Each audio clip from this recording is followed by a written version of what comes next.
하나님 말씀 마태복음 9장입니다. 하나님 말씀 마태복음 9장 35절부터 10장 15절까지입니다. 마태복음 9장 35절부터 10장 15절까지 말씀입니다. 찾으신 분 아멘 하시겠습니다. 천천히 합독하십니다. 시작. 예수께서 모든 도시와 마을에 두루 다니사 그들의 회상에서 가르치시며 천국 복음을 전파하시며 모든 병과 모든 약한 것을 고치시니라. 무리를 보시고 불쌍히 여기시니 이는 그들이 목자 없는 양과 같이 고생하며 기진함이라. 이에 제자들에게 이르시되 추수할 것은 많되 일꾼이 적으니 그러므로 추수하는 주인에게 청하여 추수할 일꾼들을 보내주소서 하라 하시니라. 예수께서 그의 12 제자를 부르사 더러운 귀신을 쫓아내며 모든 병과 모든 약한 것을 고치는 권능을 주시니라. 12 사도의 이름은 이러하니 베드로라 하는 시몬을 비롯하여 그의 형제 안드레와 세베대의 아들 야고보와 그의 형제 요한, 빌립과 바돌로메, 도마와 세리 마테, 알페와의 아들 야고보와 다데오, 가나안인 시몬 및 가롯 유다 곧 예수를 판 자라. 예수께서 이 12를 내보내시며 명하여 이르시되 이방인의 길로도 가지 말고 사마리아인의 고을에도 들어가지 말고 오히려 이스라엘 집에 잃어버린 양에게로 가라. 가면서 전파하여 말하되 천국이 가까이 왔다 하고 병든 자를 고치며 죽은 자를 살리며 나병 환자를 깨끗하게 하며 귀신을 쫓아내되 너희가 거저 받았으니 거저 주라. 너희 전대에 금이나 은이나 동을 가지지 말고 여행을 위하여 배낭이나 두벌옷이나 신이나 지팡이를 가지지 말라. 이는 일꾼이 자기의 먹을 것 받는 것이 마땅함이라. 어떤 성이나 마을에 들어가든지 그 중에 합당한 자를 찾아내어 너희가 떠나기까지 거기서 머물라. 또 그 집에 들어가면서 평안하기를 빌라. 그 집이 이에 합당하면 너희 빈 평안이 거기 임할 것이요 만일 합당하지 아니하면 그 평안이 너희에게 돌아올 것이니라. 누구든지 너희를 영접하지도 아니하고 너희 말을 듣지도 아니하거든 그 집이나 성에서 나가 너희 발에 먼지를 떨어버리라. 내가 진실로 너희에게 이르노니 심판날에 소돔과 고모라 땅이 그 성보다 견디기 쉬우리라. 아멘.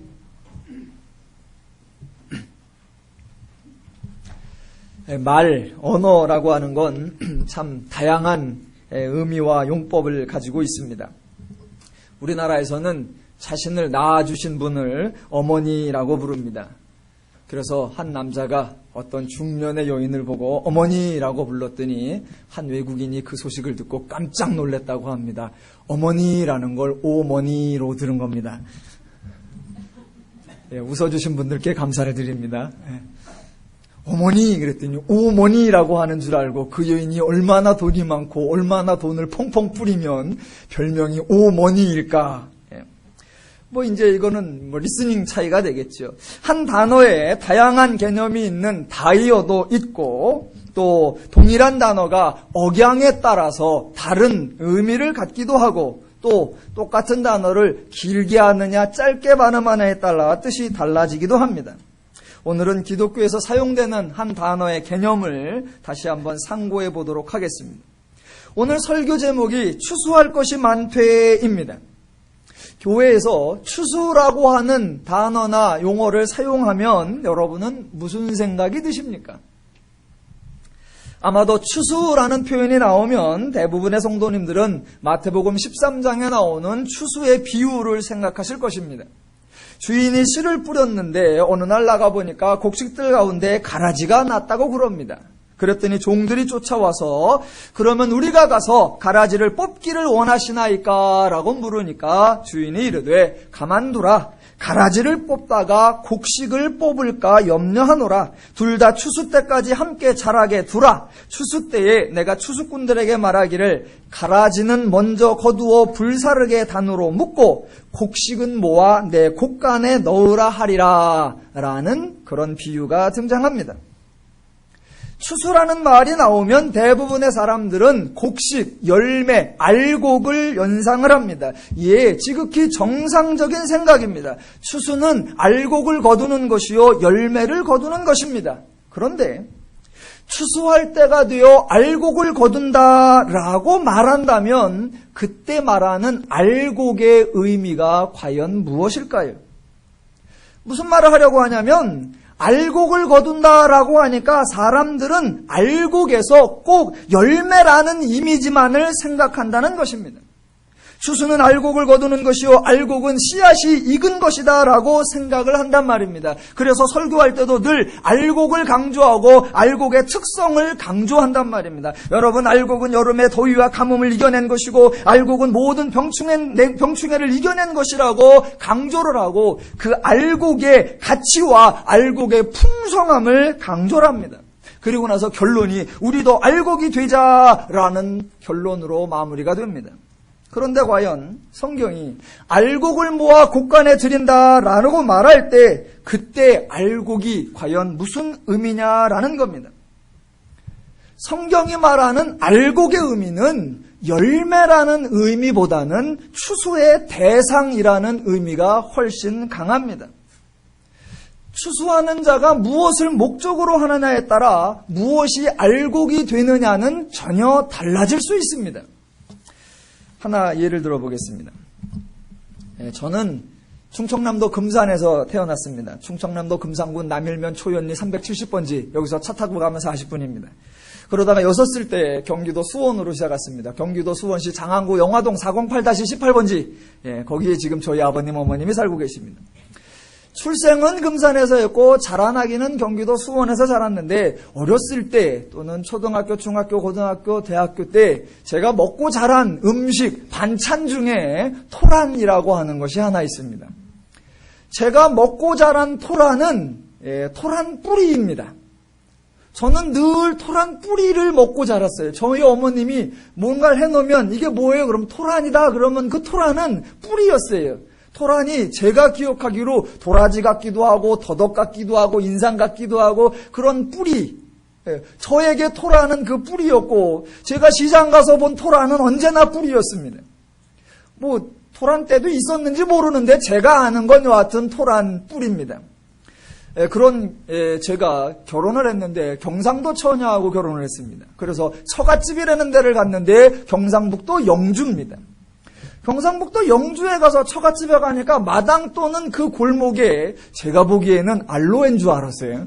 알로에 같은 게 하나 쫙 펴있더라고. 이야, 이 동네는 세련됐네. 알로에도 있네. 저희 장모님께 아니 웬 알로에입니까? 그랬더니 저희 장모님께서 이런 무식한 인간을 봤나 그런 표정을 지으시면서 이게 알로에가 아니라 토란이다라고 가르쳐 주십니다.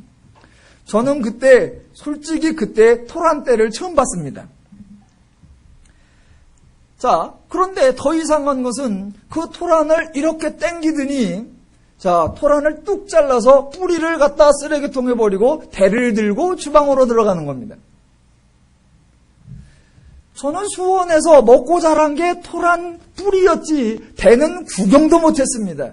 그런데 처갓집에 가니까 뿌리는 구경도 안 시켜주고 토란 대로 요리를 해주더란 말입니다. 자, 여기서 한번 추수를 생각해 봅시다. 경기도 아줌마가 토란을 추수합니다. 알곡이 뭡니까? 뿌리입니다. 경상도 아줌마가 토란을 추수합니다. 알곡이 뭡니까? 토란대입니다. 경기도 아줌마가 토란을 추수합니다. 가라지가 뭡니까? 토란대입니다. 경상도 아줌마가 토란을 추수합니다. 가라지가 뭡니까? 뿌리입니다. 무엇을 알곡이라고 하고 무엇을 가라지라고 합니까? 알곡과 가라지라고 하는 것은 씨앗이냐 열매냐라고 하는 의미가 아니라 무엇을 추수하는 대상이냐 버리는 대상이냐라는 의미인 것입니다. 알곡 이꼬로 열매 그런 것이 아니라 알곡의 의미는 모아세 곳간에 드리는 것, 추수하는 자가 추수하려고 하는 대상, 그것을 성경이 알곡이라고 표현을 한단 말입니다. 자, 9장 36절과 37절을 보겠습니다. 무리를 보시고 불쌍히 여기시니 이는 그들이 목자 없는 양과 같이 고생하며 기진함이라. 이에 제자들에게 이르시되 추수할 것은 많되 일꾼이 적으니. 자, 본문에 추수할 것이 많다라고 등장합니다. 본문에서 설명하는 추수할 것, 그게 무엇입니까? 추수할 자로 말하는 그 추수의 대상이 누구를 가리키는 거냐 말입니다. 그 위에 35절을 읽어보겠습니다. 35절과 36절에 등장하는 사람들의 모습을 상상해 보십시오. 35절. 예수께서 모든 도시와 마을에 두루 다니사 그들의 회당에서 가르치시며 천국 복음을 전파하시며 모든 병과 모든 약한 것을 고치시니라. 무리를 보시고 불쌍히 여기시니 이는 그들이 목자 없는 양과 같이 고생하며 기진함이라. 자, 35절과 36절에 등장하는 사람들이 알곡의 이미지일까요? 가라지의 이미지일까요? 만약 알곡을 단지 열매라는 관점에서 본다면, 즉 유익하고 쓸만한 가치가 있는 것이라는 그런 관점으로 본다면 저들은 가라지에 불과할 것이고 추수의 대상이 되기는커녕 도리어 불에 태워버릴 가라지의 대상이 되어버리고 말 것입니다. 그런데 37절엔 바로 그 사람들을 추수할 것이라고 표시하고 있단 말입니다. 그러면 추수의 대상이 누구냐? 예수께서 불쌍히 여긴 사람들, 즉 목자 없는 양과 같이 고생하며 기진한 사람들, 그 사람들이 추수의 대상이고 그 사람들이 하나님의 관점에는 알곡으로 보인다라는 것입니다. 하나님이 추수하는 대상, 하나님이 거두어 곳간에 모아들일 대상, 하나님이 거두고 싶어하는 알곡이 누구냐? 바로 죄인들이라는 겁니다. 성경은 하나님이 죄인들, 즉 불쌍히 여김을 받고 있는 사람들, 그 사람들을 알곡이라고 표현하는 겁니다. 왜? 열매라고 하는 관점이 아니라 하나님이 추수하려고 하는 대상, 즉 주인이 거두어 드려야 하는 것이라는 표현입니다. 불쌍히 여김을 받아야 하는 자들을 보시고 그래서 추수해야 할 것이 많다라고 말씀을 하시는 겁니다. 저와 여러분, 여기에 모인 저와 여러분이 모두 알곡인 것입니다. 왜?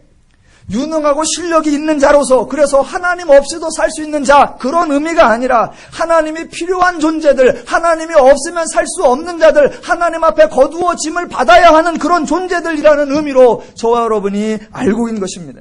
그래서 하나님이 저와 여러분을 불쌍히 여기셔서 저와 여러분이 상을 받은 것이 아니라 하나님의 은혜를 받아 이 자리에 있는 것입니다. 기독교적 관점, 하나님의 관점을 잘 이해하셔야 합니다. 안타깝게도 성도들조차도 하나님의 관점, 하나님의 기준, 하나님의 가치를 전혀 생각하지 않습니다. 하나님이 알곡을 모아 곳간에 드린다고 하니까 하는 말이 우리 모두 알곡이 됩시다 라고 한단 말입니다. 그리고서 하는 말, 알곡 즉 쓸만한 것, 소중한 것, 가치 있는 것, 자격이 있는 것, 유용한 존재가 되자라고 선동을 합니다. 그래서 한다는 소리가 하나님께 선택을 받을 수 있도록 우리를 만들자, 하나님께 쓰임이 받을 수 있도록 우리를 준비하자, 하나님이 마음껏 우리를 사용할 수 있도록 훈련을 하자, 이런 말들을 한단 말입니다. 마치 자기가 튼튼하고 요긴한 열매인 줄로 착각한단 말입니다. 아니요. 그런 것들은 기독교적인 하나님의 관점에 대한 극단적 무지입니다. 자, 오늘 본문을 통해 추수하는 과정에 대해서 한번 살펴보도록 하겠습니다. 제가 여러 번 강조하는데 여러분, 기독교는 말이 됩니다. 하나님이 하시는 일, 기독교, 교회, 하나님의 원리, 이것이 세상의 그 어떤 것보다도 가장 자연스럽게 말이 된다는 것을 아셔야 합니다. 가장 순리적이고 가장 자연스럽고 가장 정상적인 것, 그게 바로 하나님의 원리입니다. 하나님이 하시는 일의 순서, 하나님이 하시는 일의 과정, 하나님이 하시는 일의 방법이, 그것이 기준이요, 그것이 원리요, 그것이 진리입니다. 그래서 그것이 가장 쉽고 가장 정확하고 가장 편안합니다. 왜? 하나님이 천지를 만드셨고 그 하나님이 세상을 주관하시는 그 하나님의 원리이기 때문에 그렇습니다. 사람들은 순리대로 해야 된다라고 말합니다. 순리가 뭡니까? 하나님의 일하시는 원리를 순리라고 하는 겁니다. 모든 건 자연스러워야 된다, 내추럴해야 된다라고 말합니다. 뭐가 자연스러운 거죠? 하나님이 정하시는 대로, 하나님이 운행하시는 대로 하는 것, 그게 가장 자연스럽고 그게 가장 순탄한 것입니다. 기독교가 가장 말이 되고 하나님이 일하시는 방법이 가장 자연스러운 겁니다. 저는 기독교가 오해받는 게 정말 싫은 사람입니다. 싫은 정도가 아니라 기독교가 오해를 받는데 그 오해가 말 그대로 저 사람들의 무지에 의한 오해가 아니라 우리가 우리를 잘못 설명해내서 오해를 받고 있다는 그 우리들의 무지가 너무너무 속이 상합니다. 기독교가 사람들에게 엉뚱하게 인식이 되고 있습니다. 기독교는 기적을 강요하는 종교라고 인식이 되고 있고 비상식적인 방법을 동원하고 선동하고 그것이 통용되는 종교라고 생각되고 있고 말이 되지 않고 오직 믿음이라는 이유로 상식과 논리를 무시하는 종교라고 인식되고 있고 신앙이라는 명분으로 이성과 학문을 비껴가는 종교라고 인식되고 있는데 이거 정말로 안타까운 일이란 말입니다. 더 안타까운 건 그런 오류, 그런 잘못된 인식을 우리들이 만들어냈다라고 하는 거, 그게 정말 답답한 겁니다. 사실은 정반대이어야 됩니다. 정반대. 세상은 말이 안 되는 거예요. 죄의 원리는 말이 안 되는 거예요. 죄의 방식은 말이 안 되는 거예요. 죄의 가치는 말이 안 되는 거예요. 그것이 말이 안 되고 반대로 하나님의 원리, 하나님의 방법, 기독교의 방법, 교회의 방법, 성경의 방법이 말이 되고 이래야 사람이 살 수 있는 것이다. 이것이 드러나야 한단 말입니다. 오늘 본문을 통해서 하나님의 원리와 죄의 원리가 어떻게 다른지 한번 비교를 해보도록 하겠습니다.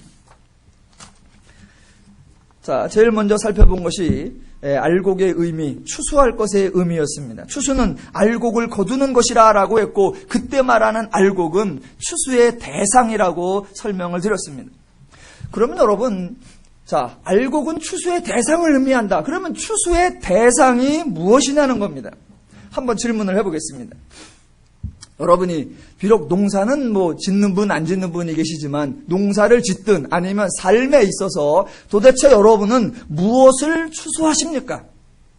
여러분에게 보탬이 되고 여러분에게 유용한 것을 추수하십니까? 아니면 여러분의 것을 축내고 여러분에게 일거리가 되는 것을 추수하십니까? 여러분이라고 하니까 대답을 하면 속내가 너무 드러날 것 같아서 대답을 안 하시는데 제가 그럼 질문을 바꿔보겠습니다. 여러분, 사람들은, 딴 사람 얘기입니다. 죄인들은 자기에게 유익이 될 것을 추수합니까? 자기에게 짐이 될 것을 추수합니까? 사람들은 자기에게 유용하고 자기에게 이익이 되고 자기에게 보탬이 되는 것을 추수합니다.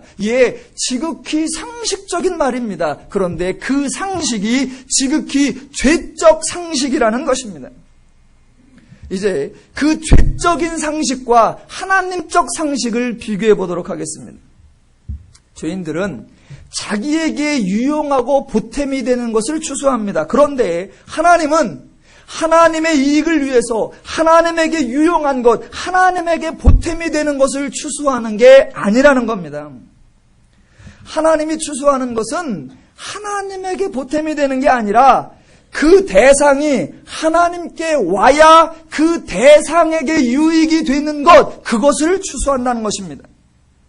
그것이 와야 하나님께 보탬이 되고 그것이 와야 하나님께 플러스가 되는 게 아니라 그 대상이 하나님께로 와야 그 대상이 유익이 되고 그 대상이 나아질 수 있는 것, 즉 하나님의 일하심의 목적은 하나님 자신을 위해서가 아니라 그 대상을 위해서 일하신다라는 겁니다. 모든 죄의 가치는 나에게 이익이 되느냐라는 겁니다. 저것이 나에게 도움이 되는가? 저 사람이 나에게 유익이 되는가? 저 능력이 나에게 보탬이 되는가? 모든 것이 나에게 도움이 되느냐, 거기에 맞춰져 있습니다. 죄는 그렇게 돼 있는 거예요. 왜 그러냐 하면 아무도 죄인 중에는 자신이 완성되고 자신이 성취되고 자신이 완전하고 자신이 다 이루었다라고 생각하지 않기 때문입니다. 그런데 하나님은 하나님에게 목적이 있는 것이 아니라 그 대상에게 목적이 있습니다. 하나님이 그 대상에게 유익이 되는가? 하나님이 그 대상에게 보탬이 되는가? 하나님이 그 대상에게 가치가 있는가? 그것을 생각하신단 말입니다. 왜냐하면 하나님은 하나님이 때문에 그렇습니다. 하나님은 온전하신 분이요, 하나님은 충분하신 분이요, 하나님은 풍성하신 분이요, 하나님은 완전하신 분이기 때문에 하나님의 이익을 위해서가 아니라 하나님께로 오는 그 사람의 유익을 위하신단 말입니다. 그래서 하나님은 불쌍히 여김을 받고 있는 자들, 그들을 추수하시는 겁니다. 왜? 그래야 그들에게 하나님이 있어야 그들이 나아질 수 있고, 그들이 하나님께로 와져야 그들이 은혜를 받고, 은혜를 받아야 그들이 살 수 있기 때문입니다. 하나님이 저와 여러분의 하나님이 되셨습니다. 왜 저와 여러분의 하나님이 되셨을까요? 저와 여러분의 충성을 받으려고요? 하나님이 저와 여러분의 물질을 받으려고요? 하나님이 저와 여러분을 통해 영광과 찬송을 받으려고요? 그렇지 않습니다. 하나님은 저와 여러분의 하나님이 되셨습니다. 왜냐하면 저와 여러분을 지키기 위해서입니다. 저와 여러분에게 은혜와 축복을 주시기 위해서입니다. 저와 여러분을 영화롭고 존귀하게 해 주시기 위해서입니다. 제발 하나님적 관점을 잘 이해하시기를 주님의 이름으로 부탁을 드립니다.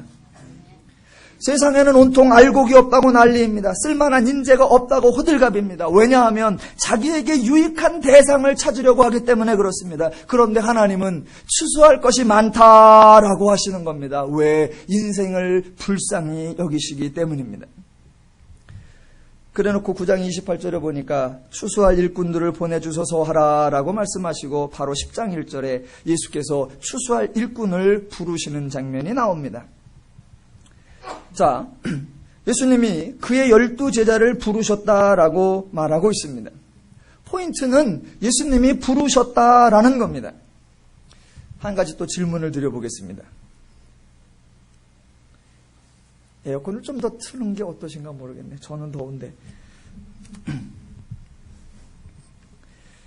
단지 제가 더워서가 아니라 여러분들께서 설교를 듣지 않으시고 묵상에 들어가시기 때문에 제가 묵상은 잠시 후에 하시고.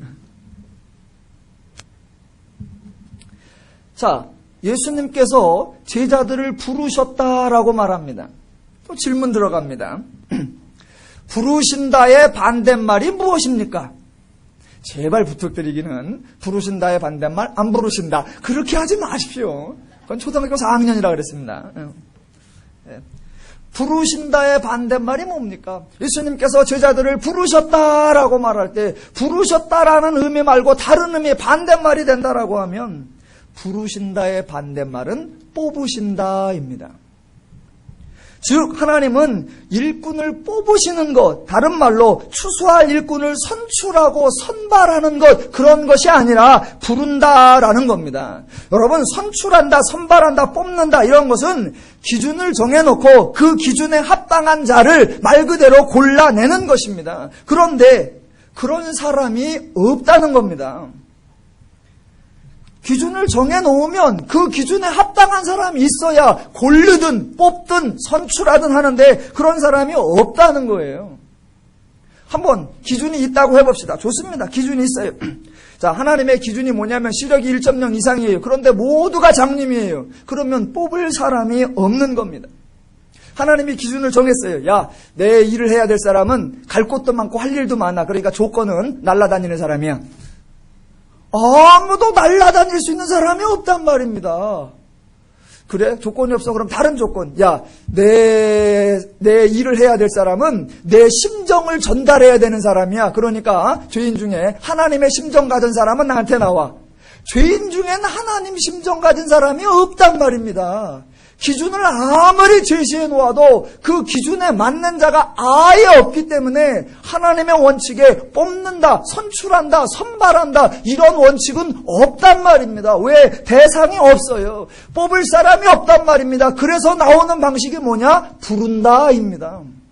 부른다라는 건 뭐예요? 기준이 없고 좀 천박한 말로 개나 소나 긁어 모은다 이 말입니다.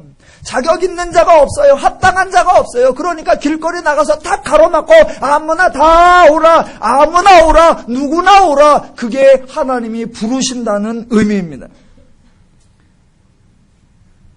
제발 하나님에게 뽑히려고 생각하지 마십시오.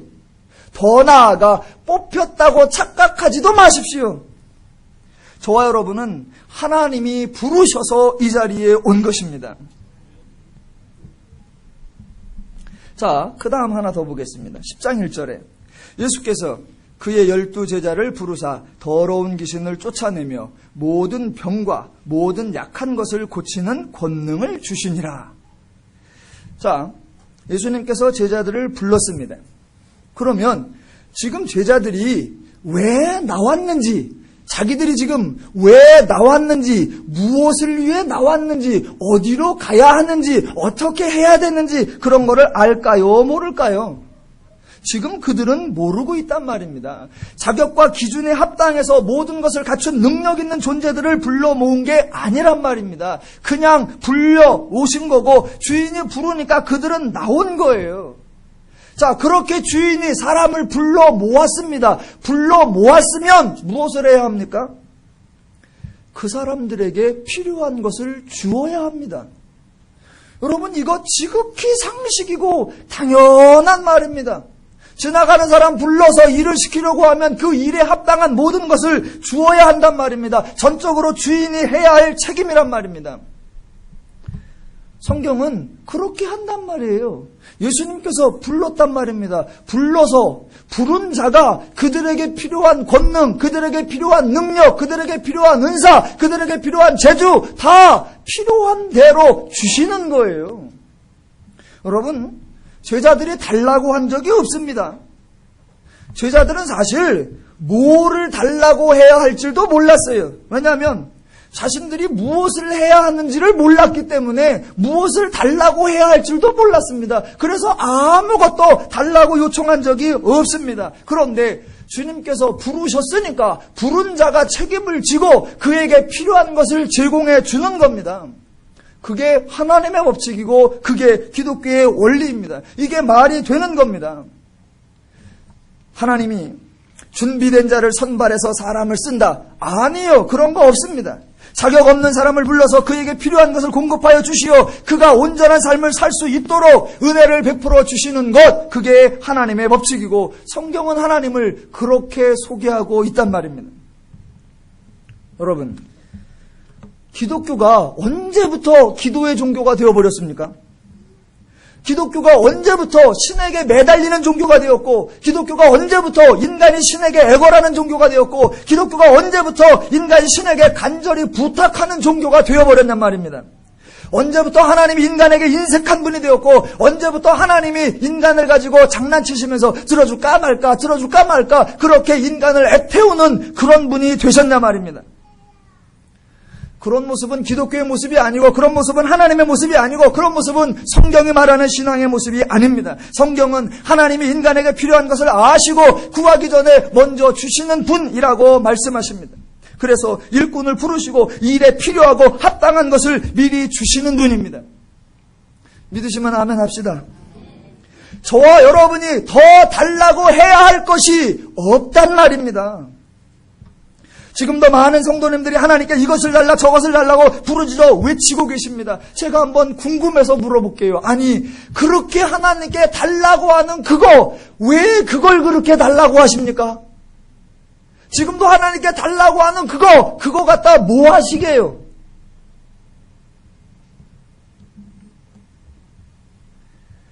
여러분 생각에 하나님이 답답하고 하나님이 깝깝하십니까?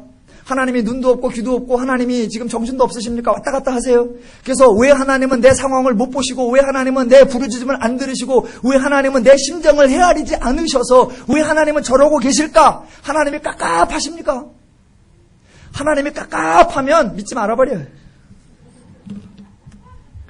하나님은 나보다 모르고 하나님은 나보다 못하면 뭐하라 믿어? 말아버려. 하나님 믿으십니까? 그러면 좀 믿어보세요. 하나님을 믿으시면 하나님 말씀을 좀 읽어보시고 하나님의 관점으로 좀 생각을 해보시기 바랍니다. 하나님은 성경에 말씀하시는 대로 여러분에게 필요한 것, 여러분에게 꼭 있어야 하는 것, 여러분 생각에 이것만 있으면 정말 행복할 수 있겠다라고 하는 그거 이미 다 주셨단 말입니다. 제발 죄의 원리를 도입하여 기독교를 설명하려고 하지 마십시오. 오늘날 교회가 아주 망신살이 뻗칩니다. 세상에 온갖 이론이란 이론, 교육의 이론, 심리학의 이론, 경영학의 이론, 경제학의 이론, 온갖 이론을 다 끌고 들어와서 성경을 설명하려고 하고 기독교를 설명하려고 하고 교회 운영 방식을 설명하려고 합니다. 부끄러운 일입니다. 세상에 죄의 이론을 끌어들이는 것이 아니라 진리, 하나님의 원리, 순리, 저절로 당연하고 당연한 그 하나님의 원리가 교회에서부터 성도들을 통하여 세상에 흘러 넘쳐 나가야 하는 것입니다. 죄의 원리가 교회로 들어와야 하는 것이 아니라 하나님의 원리가 생명수의 강이 되어서 세상 속으로 퍼져 나가야, 그래야 세상이 살만해지는 겁니다. 하나님께서 알고, 즉 추수해야 하는 대상, 불쌍히 여기는 자들을 하나님께서 대상으로 삼으시고 그들을 뽑는 것이 아니라 하나님이 부르시고, 부른 자들에게 필요한 것을 하나님이 다 제공해 주시고, 기독교가 얼마나 자연스럽게 말이 되냐 말입니다. 하나님의 원리 한 가지를 더 살펴보겠습니다. 7절과 8절입니다. 가면서 전파하여 말하되 천국이 가까이 왔다 하고 병든 자를 고치며 죽은 자를 살리며 나병 환자를 깨끗하게 하며 귀신을 쫓아내되 너희가 거저 받았으니 거저 주라. 8절에 보면 너희가 거저 받았으니 거저 주라 라는 말씀이 나옵니다. 여러분, 이거 지극히 당연한 말입니다. 거저 주신 분만이 그렇게 말씀하실 수 있고 거저 받은 사람만이 그렇게 응답할 수 있습니다. 기독교의 가장 핵심적인 단어 중에 하나가 뭐냐면 은혜라고 했습니다. 여러분, 은혜는 말 그대로 전적으로 은혜입니다. 은혜를 받기 위해 그 어떤 것도 행한 것도 없는데, 아니 아예 그런 것이 있는 것조차도 몰랐는데 그 결과가 나한테 와 있을 때 그것을 은혜라고 합니다. 이렇게 은혜를 받으면 놀랍고 감사한 마음뿐입니다. 기독교는 은혜의 종교입니다. 제가 예전에 대학원을 다닐 때 정말 은혜라는 걸 한번 받아본 적이 있습니다. 뭐냐면 이제 대학원을 다닐 때니까 30대쯤 되었습니다. 이제 30살인가 31살 때인데 방학이 되었습니다. 학기 중에는 기숙사에 살다가 30살 먹은 사람이 집안에 들어가 있어서 뭐해고 그래서 학교 바로 담장 옆에 자취방을 하나 얻어서 이제 자취를 합니다. 이제 방학 동안. 그러니 조그마한 방 하나에 얼마나 덥고 먹을 것도 없습니까? 그러니 늘 날마다 학교 도서관에 가는 거죠. 가깝고 왼종일 시원하고, 뭐 공부를 하려 가는 게 아니라 시원한 곳을 찾아서 여하튼 도서관을 가고, 어차피 침신되는 여름에 사람이 별로 없습니다. 그러니 학교와 도서관이 같은구나. 집과 도서관 이렇게 가는데 딴 데 나갈 것도 없으니 반바지에 티셔츠 하나 딱 입고 신발은 고무신. 그리고 이제 왔다 갔다 하는 거예요. 그런데 한 달쯤 지났나? 어느 날 그 1층에 대학 원장님실이 있었어요. 어느 날 점심 먹으러 이제 이렇게 식당 쪽으로 나가는데 대학 원장님 창문실이 이렇게 열리더니 그 속에서 어떤 교수님께서 어이 전도사 이리 좀 와봐 부르십니다. 지금은 은퇴하신 Y모 교수님이십니다. 그래서 부르니까 이제 그 방으로 가봤어요. 그랬더니 하시는 말씀, 서울에 있는 모 교회 어떤 권사님께서 학생에게 장학금을 하나 주려고 전액 장학금을 기탁하셨다. 근데 그래서 학생 중에 한 사람을 골라주라라고 하는 기부가 들어왔는데 누구를 줘야 될지, 내가 학생들 상황을 다 아는 것도 아니고 누구를 줘야 될지 고민을 하는데 결정하기를 그저 내 눈앞에 자주 뛰는 애를 주자. 그랬는데 당신이, 자네가 고무신을 신고 뛰어댕겼다. 그러니 이거 당신이 받겠느냐? 저야 대답이 sure. 그래서 전학 받았어요. 그런 걸 뭐라 그래요? 은혜. 그런 장학금이 있다는 것도 모르고 그 장학금을 받기 위해서는 고무신을 신고 뛰어다녀야 된다는 것도 모르고 알지도 못하고 바라지도 못했는데 어느 날 그냥 온 거예요. 여러분, 그걸 받아놓고 제가 그 다음 학기에 장학금은 아무나 받는 게 아니야, 이렇게 말하면 코미디고 쇼입니다. 말 그대로 은혜예요. 거저 받는 겁니다. 자, 기독교가 말하는 은혜는 바로 그런 거란 말입니다. 그런데 오늘날 기독교가 은혜를 망치고 있단 말입니다. 어떻게 망쳐요? 은혜 받기 위해 수고를 하고, 은혜 받기 위해 노력을 하고, 은혜 받기 위해 물질을 바치고, 그러니 은혜를 절대로 은혜라고 생각하지 않는단 말입니다. 그래서 사람들이 은혜를 받았다라고 말합니다. 그런데 그 마음속에 뭐라고 말을 간직하고 있냐면, 내가 이 은혜 받기 위해 얼마나 수고했는 줄 알아? 그러면서 다른 사람에게 하는 말, 그따위로 해갖고 은혜 받겠어? 은혜 받기 틀렸어. 내가 이 은혜 받기 위해 얼마나 수고했는데, 얼마나 애썼는데, 거저 받았다는 생각을 하지 않는 거란 말입니다. 내가 이 은혜 받기 위해 얼마나 많은 수고를 했는데, 은혜라고 하는 개념, 거저 받았다는 생각을 안 하는 거예요. 그러면 오늘 본문의 말씀을 그 사람은 절대로 지킬 수가 없습니다. 왜? 거저 받았으니 거저 주라라고 하는데, 거저 받았다는 생각을 하지 않는데 어떻게 거저 줄 수 있느냐 말입니다.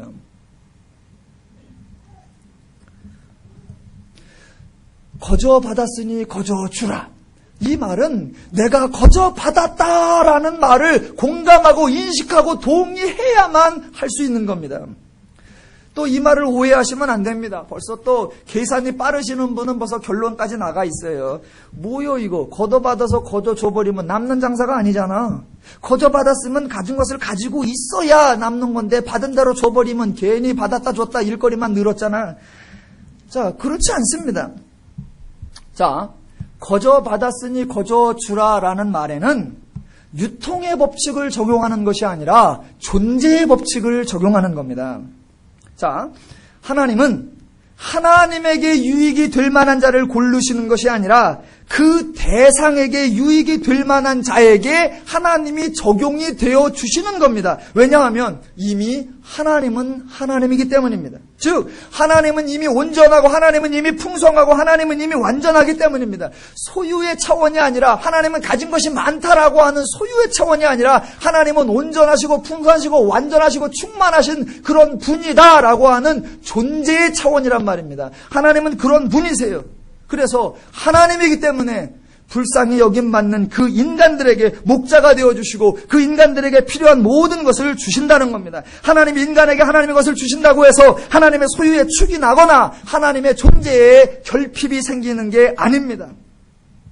이미 하나님은 하나님이기 때문에 아무리 퍼주어도, 아무리 다 거둬주어도 하나님은 부족해지는 것이 아니라 반대로 그 하나님의 것을 받는 자가 온전해지는 것입니다. 하나 예를 들어보겠습니다. 12년 동안 혈루증으로 앓던 어떤 여인이 있었습니다. 성경에 이런 사람들은 이제 부정한 사람이라고 말합니다. 부정한 사람은 어떤 것을 만지면 안 됩니다. 부정한 사람이 무엇을 만지면 그것들이 부정해지고, 또 누군가가 부정한 사람을 만지면 만진 그 사람도 부정해집니다. 그러니까 부정한 사람은 만져서도 안 지고 만짐을 당해도 안 됩니다. 그래서 그 사람은 늘 부정하다, 나 손대지 마라, 호이 그래고 다니는 겁니다. 자, 그런데 이 여인이 예수님께 나왔습니다. 이 여인이 예수님을 만집니다. 부정한 여인이 예수를 만지는데, 그랬더니 예수가 부정해지는 것이 아니라 부정한 여인이 예수를 만지니 부정한 여인이 정결해지는 겁니다. 이게 하나님의 법칙입니다. 그 여인이 예수에게 아무것도 한 게 없습니다. 저 예수님 은혜를 받기 위해서요, 제가 얼마 안 되지만 푼돈 갖고 왔습니다. 예수님 제가 얼마 안 되지만 제 머리라도 잘라드릴게요. 예수님 얼마 안 되지만 고쳐만 주시면 제가 평생을 주니까, 아무 말도 없습니다. 부정한 주제에 아무것도 하지 않고 예수를 만졌는데, 예수가 부정해지는 것이 아니라 예수는 하나님이기 때문에 그 여인이 정결해지고 깨끗함을 얻는 새로운 존재가 되는 겁니다. 자, 하나님이 불쌍히 여김을 받는 자들에게 은혜를 주셨습니다. 그러면 하나님이 은혜를 주시고 하나님이 인간에 필요한 것을 주셨기 때문에 하나님의 것이 충나는 것이 아니라 하나님의 은혜를 받은 그 사람이 온전한 자가 되고 그 사람이 다 이룬 자가 되고 그 사람이 정결한 자가 되고 그 사람이 의로운 자가 되고 그 사람이 성도가 되는 것입니다. 소유의 측면을 말하는 것이 아니라 존재의 측면을 말하는 겁니다. 이 사람이 하나님께 은혜를 받아 존재적으로 성도가 되고 하나님의 자녀가 되고 하나님의 것이 되고 하나님의 원리를 아는 자가 된다라는 겁니다. 이렇게 거저받은 이 사람이 이제 성도라는 존재가 되는 겁니다. 그러면 이제 이 성도라는 새로운 존재가 다른 사람에게로 가는 겁니다. 누구한테 갈까요? 나에게 보탬이 되는 자에게 갈까요? 아니요, 그렇지 않습니다. 이 성도라는 자가 이제 나에게 보탬이 되는 자가 아니라 내가 갔을 때에 그 사람에게 보탬이 될 만한 자, 그에게 가는 겁니다.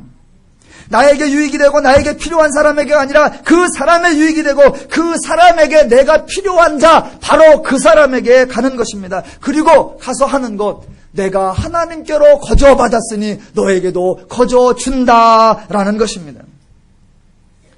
나의 것을 거저 준다고 해서 내가 손해가 날까요? 나의 것을 거저 준다고 해서 내가 결핍이 생길까요? 그렇지 않다는 겁니다. 왜냐하면 내가 새로운 존재가 되었기 때문입니다. 하나님의 것을 받음으로 내가 하나님의 존재, 하나님적 존재, 하나님적 가치, 완전한 자, 다 이룬 자, 풍성한 자, 성취된 자라고 하는 새로운 존재가 되었다는 겁니다.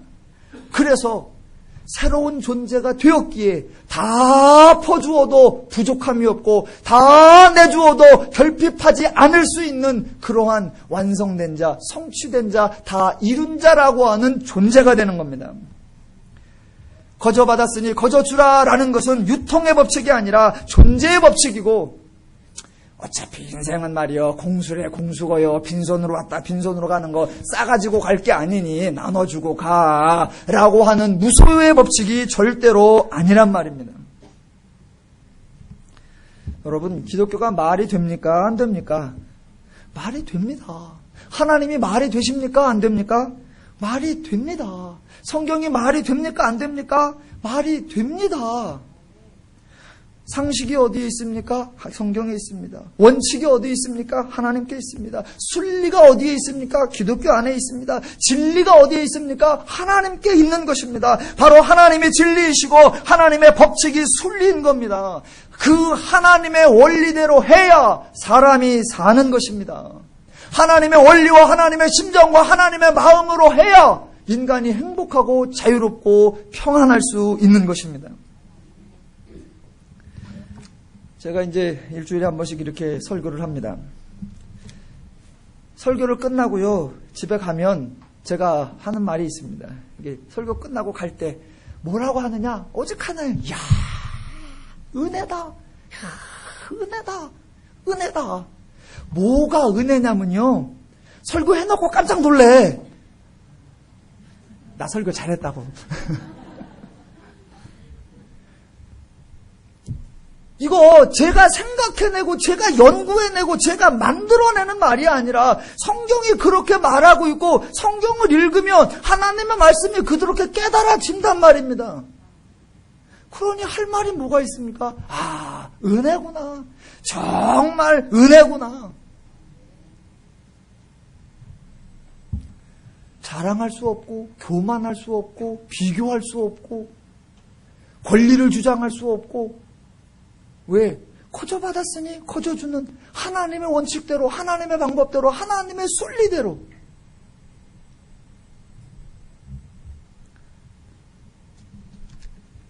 하나님의 말씀을 바로 전하고 성경이 나타내는 기독교의 원리를 바로 드러내면, 아, 이래야 사람이 살고.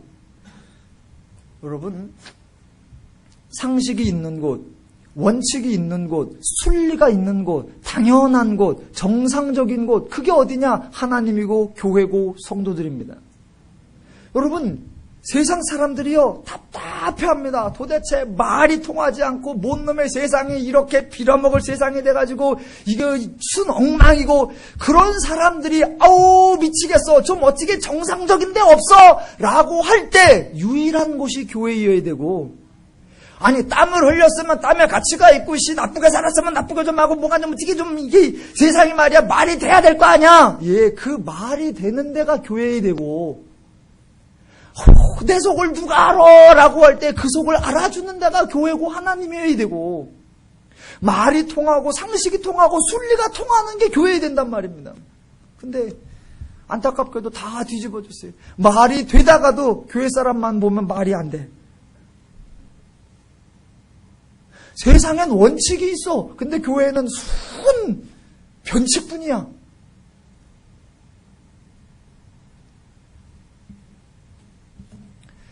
하나님의 원리가 진리입니다. 하나님의 원리가 순리입니다. 하나님의 원리가 상식입니다. 하나님의 원리가 자연스러운 것입니다. 하나님의 원리이어야 사람이 삽니다. 하나님의 원리를 깨달으시고 하나님의 원리대로 행동하셔서 여러분이 먼저 하나님의 은혜를 누리시고 다른 사람에게도 그 하나님의 은혜를 나누어주는 성도다운 삶을 살아가시기를 주님의 이름으로 축원합니다. 기도하겠습니다.